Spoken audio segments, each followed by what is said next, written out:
All right, so today we are going to learn two very useful keywords in JavaScript, which are break and continue. These two are mostly used inside loops to control the flow of execution. Let us first understand the break statement. The break statement is used to completely stop the loop when a specific condition is met. Imagine you are running a for loop from 0 to 10, but you want to stop it when the value becomes 5. So here's how you'll write the code. So you already know about loops right now. If we write for and then define a variable, let I equal sign 0, and let's do I less than 10 and I plus plus. And you already know about if else too, right?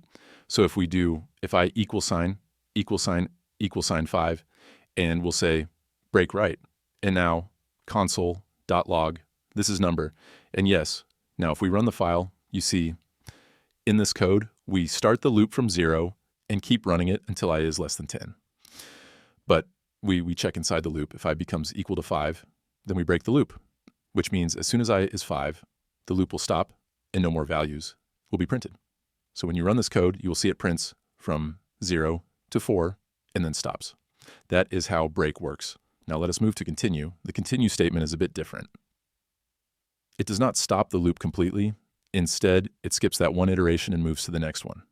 For example, you are, again, running a loop from 0 to 10, and you want to skip number 5, but continue the rest of the loop. Here's how you write it. So now if we write for let I equal sign 0, and then I less, then 10, and I plus plus, and now if we do, if I equal sign 5, and here we'll write continue, and console.log, this is number, and plus. In this case, when the loop reaches 5, the continue statement will trigger. It will skip the console log and directly move to the next value, which is 6.